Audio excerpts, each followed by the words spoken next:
देख रहे हैं न्यूज स्टॉपेज। साथियों सलाम, नमस्ते, सत श्री अकाल और जय भीम जोहार। साथियों, भाजपा बेचैन है, भाजपा घबराई हुई है और जो कोई घबराया हुआ व्यक्ति होता है तो तरह तरह के फैसले लेता है, निर्णय लेता है। और सवाल जब चुनाव का हो, दरअसल झारखंड चुनाव जो लोकसभा चुनाव है उसमें भाजपा की सीटें घट गई हैं दोस्तों। और अब विधानसभा चुनाव कुछ महीनों बाद होने हैं और कहा जा रहा है कि झारखंड विधानसभा चुनाव अक्टूबर में होगा या हो सकता है कि उससे पहले हो जाए। जैसा कि जेल से बाहर आए अभी हेमंत सोरेन ने कहा, कल ही कहा उन्होंने, चेतावनी की मुद्रा में कहा कि अभी चुनाव करा ले भाजपा, हम बता देंगे भाजपा का सुपड़ा साफ हो जाएगा। लेकिन आसान नहीं है। इन्हीं मुद्दे पर हमारे साथ हैं नौजवान पत्रकार साथी जिनका अपना यूट्यूब चैनल है न्यूज स्टॉपेज, सरफराज कुरैशी। उनसे हम चर्चा करेंगे कि आखिर हो क्या रहा भाजपा में और भाजपा की क्या नीति और क्या रणनीति है। क्योंकि आपको पता है कि भाजपा ने अपने प्रभारी बदले हैं। दो दिग्गज भाजपा के नेता जो बड़े स्टेट मध्य प्रदेश के कई सालों तक मुख्यमंत्री रहे, शिवराज सिंह चौहान हैं और दूसरे हैं हेमंता बिस्वा शर्मा। हालांकि वो पहले कांग्रेस में थे, कांग्रेस से भाजपा में आए और उसके बाद असम के मुख्यमंत्री हैं। वो दोनों झारखंड भाजपा के प्रभारी हैं और लगातार उनके दौरे हो रहे हैं। तो चलिए हम सीधे सरफराज कुरैशी भाई के पास चलते हैं और जानते हैं। सरफराज साहब, स्वागत है आपका, अभिनंदन है। आप बताएं कि रणनीतियां दरअसल है क्या भाजपा की झारखंड में चुनाव जीतने की। शुक्रिया सरोज भाई, आपका भी बहुत बहुत स्वागत है। भाजपा इस बार पूरी तैयारी में जुट चुकी है। जैसे ही लोकसभा का चुनाव परिणाम आ गया, झारखंड से 3 सीटें घट गई और एसटी सीटें जो रिजर्व सीटें थी यहाँ, वहां से भाजपा का सुपड़ा साफ हो गया। तो जाहिर सी बात है कि अब विधानसभा चुनाव की तैयारियों में कहाँ खामी हुई, कहाँ गड़बड़ी हुई, कहाँ मिस्टेक हुआ, ये सब अब तलाशे जा रहे हैं। नई रणनीति तैयार की जा रही है और इसी रणनीति के तहत में अभी एक दिन पहले ही असम के सीएम हिमंता बिस्वा शर्मा रांची आए हुए थे और यहाँ उन्होंने तमाम जो दिग्गज भाजपा के नेता हैं, आदिवासी नेता हैं, जैसे बाबूलाल मरांडी से तो प्रदेश अध्यक्ष ही हैं, अर्जुन मुंडा, सीता सोरेन और तमाम नेताओं से उन्होंने मुलाकात की।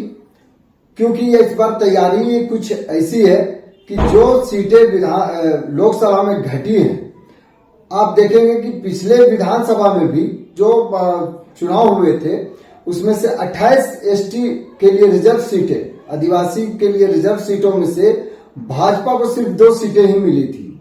तो अब जाहिर सी बात है कि उन कमियों को दूर करने के लिए इस बार एक नए प्लान के साथ में काम शुरू किया जा रहा है। और आपको बता दें कि जैसे आपने मध्य प्रदेश में देखा होगा कि जो सांसद थे उन्होंने भी चुनाव लड़ा था, जो बड़े दिग्गज लीडर थे उन सबको विधानसभा का चुनाव लड़वाया गया था। तो वैसे ही तैयारी इस बार झारखंड में भी है। आपको बड़े चेहरे, जो झारखंड में जो बड़े चेहरे आदिवासी पॉलिटिकल लीडर जो इनके भाजपा के हैं, वो आपको विधानसभा चुनाव में उतरकर भाजपा की जीत सुनिश्चित करते हुए नजर आएंगे।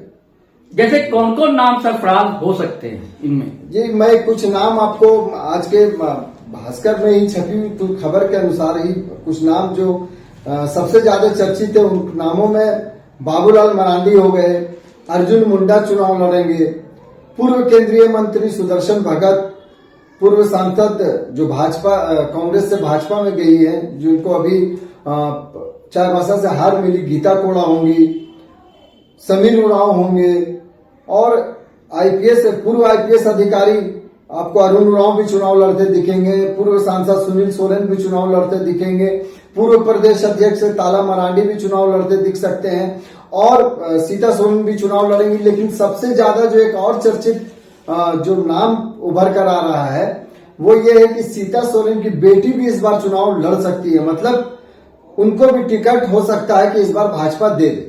तो ये बड़े नाम जो है, इनके पीछे भी कई रणनीतियां हैं भाजपा की कि आखिर इनको लाने से फायदा क्या होगा। जी, यही सवाल मैं पूछना चाह रहा था कि कितना फायदा हो सकेगा इन नामों को लाने से, क्योंकि आपने ही बताया कि पिछले विधानसभा चुनाव में भी जबकि मोदी लहर थी, कहा जा रहा है राष्ट्रवाद की लहर थी, पुलवामा की लहर थी, तब भी भाजपा को आदिवासियों के लिए सुरक्षित सीटों में से मात्र 2 सीटें उनके हाथ आई थी। हाँ। अब बकिया जो है 16 सीट पर जेएमएम थी और 6 सीट पर कांग्रेस के प्रत्याशी ने जीत दर्ज की थी। तो इनकी जो तैयारी है इसका फलाफल निकलेगा क्या सरफराज, क्या फायदा होगा? देखिए, ये रणनीति जो है, मैंने अभी बताया ना कि मध्य प्रदेश चुनाव के तर्ज पर आप देखेंगे तो बड़े दिग्गज लीडरों को उतारने के कई फायदे होते हैं। एक तो ये है कि ये अपने विधानसभा है उसकी जीत लगभग ये मान के चलते बड़े लीडर हैं तो अक्सर वो अपने सीट को आराम से जीत जाते हैं। लोकसभा का मामला अलग है, विधानसभा का मामला अलग है।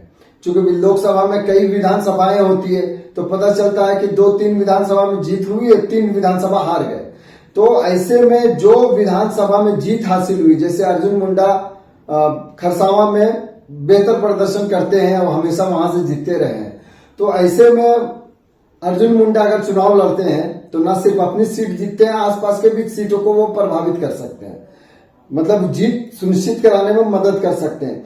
इसी रणनीति को लेकर भाजपा के भाजपा आला कमान जो है इसी रणनीति के तहत काम कर रही है कि बड़े लीडरों को चुनाव लड़ाया जाए, भाजपा के बड़े लीडरों को, और उनके जीत तो सुनिश्चित होगी ही, उनके आसपास की जो सीटें 1-2 सीटें हैं उस पर भी उनका काफी प्रभाव होता है। तो ऐसे में ये सीटों की संख्या जो 28 सीट सुरक्षित है वो तो जीतेंगे ही, आसपास की और सीटें भी जीतेंगे। मतलब इस बार किसी तरह से भी ये तैयारी है कि पूर्ण एनडीए की सरकार बना सकेंगे। देखिए, आपने कहा कि आदिवासी वोटों को लेने की होड़ है और अभी फिलहाल जो है आदिवासी वोट इंडिया अलायंस यानी कि महागठबंधन जो है या प्रमुख तौर से कहिए तो जेएमएम के पास है। सवाल ये उठता है कि यहां पर आदिवासी 2 तरह के होते हैं, एक मूलतः सरना आदिवासी हैं और एक वो आदिवासी हैं जिन्होंने क्रिश्चियनिटी अपना ली है, यानी कि मसीही विश्वासी आदिवासी। तो मसीही विश्वासी आदिवासी के वोट को अपने ओर खींचने के लिए भाजपा की क्या तैयारी है? हालांकि इनके पास एक महिला हैं, एक नेत्री है भाजपा की, लुईस मरांडी सीनियर नेता है और जो कि मंत्री भी रही थी भाजपा शासन में जब रघुवर दास की अगुवाई में सरकार चल रही थी। तो इसको क्या बंटवारा करेगी भाजपा या किस तरह से ये दोनों वोटों को इकट्ठा करके अपने पक्ष में करने की कोशिश करेगी? इसकी क्या रणनीति या क्या तैयारी भाजपा की हो सकती है सरफराज? देखिए, जो बंटवारा की आप बात कह रहे हैं इसको लेकर पहले भी यहाँ रैलियां हो चुकी है डीलिस्टिंग के नाम से, है ना।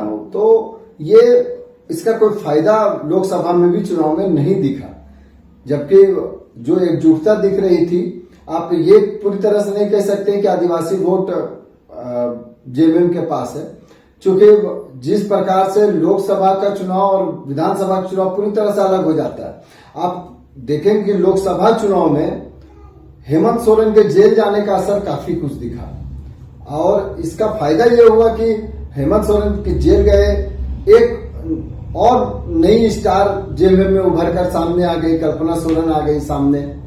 तो आदिवासी वोट पूरी तरह से जेएमएम के साथ ये नहीं कह सकते, लेकिन जिस प्रकार से आदिवासी बहुल सीटों पर हार हो गई, सुपड़ा साफ हो गया, इसलिए ये कयास लगाए जा सकते हैं और ये बहुत हद तक सही भी है।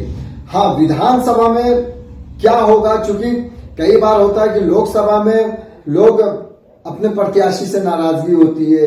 अब अर्जुन मुंडा को ही देख लीजिए, दिग्गज नेता रहे हैं, कई बार मुख्यमंत्री झारखंड के रह चुके हैं और वो सर्वमान्य नेता भी रहे हैं यहाँ झारखंड में, लेकिन लोकसभा चुनाव में वो हार गए।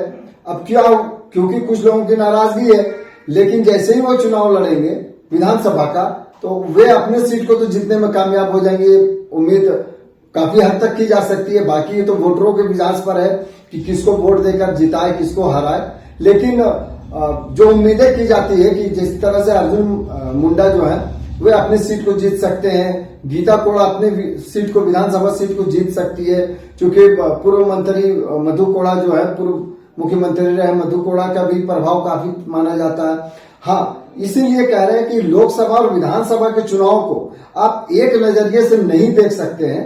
ये कब करवट लेगा इसकी उम्मीद नहीं। जिस तरह से हेमंत सोरेन को जेल जाने का असर लोकसभा चुनाव में आपको दिखाई दिया, हो सकता है इनके वापस आने से और मजबूत हो जाए जेल में और इस बार और बेहतर भी प्रदर्शन कर सकते। यही सवाल पूछने वाला था मैं सरफराज जी, कि देखिए आपने ही कहा और दुनिया कह रही है और दिख भी रहा है कि हेमंत सोरेन जब जेल गए तो एक सहानुभूति की लहर देखने को मिली, बिल्कुल, और जिसका चुनावी परिणाम पर में भी वो चीजें उजागर हुई।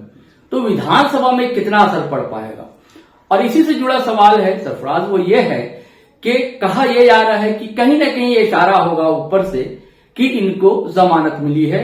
यह भी कहा जा रहा है कि एक रोशनदान भाजपा ने खोला है ताकि थोड़ा सा इनका तेवर कमजोर हो, या कोई रणनीति ऐसी हो कि ये महागठबंधन से अलग हो जाएं और अलग हटकर जेएमएम चुनाव लड़े। देखिए, जैसा कि संकेत अभी इन्होंने भी दिया, दोनों ने दिया, हेमंत सोरेन ने भी दिया और सुप्रियो भट्टाचार्य जो दिग्गज नेता है जेएमएम के, कि हम अपने बूते सरकार बनाएंगे। अपने बूते तो ऐसा नहीं कहा कि जेएमएम के बूते, लेकिन ये जरूर कहा कि झारखंडियों की सरकार होगी, हम अपने बूते सरकार बनाएंगे। तो क्या ऐसा आपको लगता है कि जेएमएम अलग नहीं हो जाए इंडिया अलायंस से या गठबंधन से, और इसका फायदा भाजपा को मिले, और इसलिए भाजपा पूरे अपने रेस में है और पूरी तैयारी में जुटी हुई है?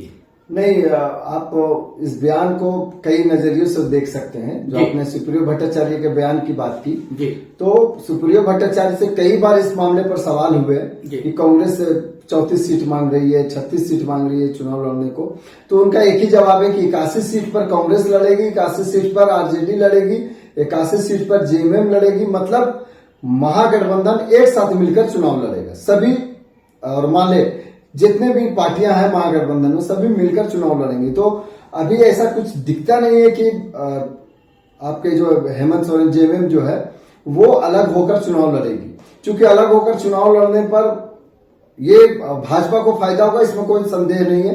क्योंकि जो वोट का बंटवारा होगा और भाजपा को वोट एक मुश्त मिलेगा और दूसरी तरफ वोटों का बंटवारा हो सकता है। आप देखे होंगे पिछली बार इस लोकसभा विधानसभा से पहले 2019 से पहले के चुनाव में अलग अलग लड़ने का खामियाजा भी उठा चुके हैं। जिस तरह से पिछले बार भाजपा और आजसू अलग अलग चुनाव लड़ी, इसको एनडीए अलग हो गई या एनडीए टूट गई थी, बिखराव का एनडीए का हुआ, इसका फायदा भी महागठबंधन को मिला था। आजसू अलग चुनाव लड़ी थी, भाजपा अलग चुनाव लड़ी थी, उसका नुकसान भी देखने को मिला था। इस बार जिस तरह से आप अगर ये कयास लगा रहे हैं कि अलग चुनाव लड़ेगी जेएमएम, तो ऐसा कुछ भी नहीं दिखता है। जेएमएम महागठबंधन के साथ मिलकर ही लड़ेगी और जेएमएम ही अगुवाई करेगी। आपको बता दें कि अगर वो अलग चुनाव लड़े तो इसका नुकसान भी जेएमएम को हो सकता है। एक और सवाल है सरफराज, वो ये है कि देखिए जयराम की एक पार्टी जी है ना, JBKS, हाँ, तो इस बार लोकसभा में कई जगह प्रत्याशी उतारे उन्होंने और लगभग 8.5 लाख वोट उनको, उनकी पार्टी को हासिल हुए। तो ये फैक्टर आसन विधानसभा चुनाव में क्या प्रभाव डाल सकेगा, और क्या इससे भाजपा को फायदा होगा या नुकसान होगा? देखिए, जयराम महतो निसंदेह एक इसकी जो पार्टी है वो अचानक से झारखंड के राजनीतिक पटल पर उभर कर आ गई है सामने, और कई सीटों पर जिस प्रकार से इनका प्रदर्शन रहा है, इनकी पार्टी का प्रदर्शन रहा है, निसंदेह कई सीटों पर बेहतर प्रभाव डाला है इन्होंने। और विधानसभा में इसका कितना फायदा होगा ये नहीं कहा जा सकता है कि सीटें कितनी मिलेंगी, लेकिन इसमें कोई संदेह नहीं है कि ये बेहतर प्रदर्शन और करेंगे, क्योंकि लोगों को इनसे उम्मीदें भी जग गई है। जो इनको जो युवा वोटर्स है, जो इनको अपना आदर्श मान रहे हैं, वे इनके साथ जुड़े हुए हैं और लगातार इनकी जो पार्टी है इसको प्रमोशन हो रहा है, लोग मिल रहे हैं। रही बात की नुकसान किसको पहुंचाएंगे, तो आप लोकसभा चुनाव में देखेंगे तो कहीं इन्होंने महागठबंधन को नुकसान पहुंचाया तो कहीं एनडीए को भी नुकसान पहुंचाया। अब रांची की बात कर लें कि रांची लोकसभा क्षेत्र में जो JBKS के उम्मीदवार थे देवेंद्र नाथ महतो, इनको सबसे ज्यादा वोट सिल्ली विधानसभा क्षेत्र से मिला, और सिल्ली विधानसभा क्षेत्र जो है वो आजसू का गढ़ रहा, सुप्रीमो का गढ़ माना जाता है सुदेश महतो का। अब सुदेश महतो भी वहां चुनाव लड़ेंगे, और देवेंद्र नाथ महतो को चूंकि सबसे ज्यादा वोट वहां से मिला तो वो भी मैदान में रहेंगे, और महागठबंधन की ओर से भी प्रत्याशी उतारे जाएंगे। तो ऐसे में नुकसान वहां पर तो दिखता है कि सुदेश महतो को हो सकता है, और कहीं ना कहीं इंडिया गठबंधन को भी हो सकता है, क्योंकि इनका जो वोट आप पिछले लोकसभा चुनाव की बात कर लें तो रांची में जो कांग्रेस की उम्मीदवार हारी हैं 1,20,000 वोट से, और इन्होंने 1,32,000 वोट लाया था। तो कहा जाता है कि इनके वोटों के इतने ज्यादा वोट लाने से नुकसान कांग्रेस को हुआ है। तो खैर इसमें यही है कि कई पार्टियां जो हैं जो चर्चाएं भी तेज हो रही है, इस पर बाद में डिस्कशन भी होगा, आपसे कई मामले इस पर आ रहे हैं सामने।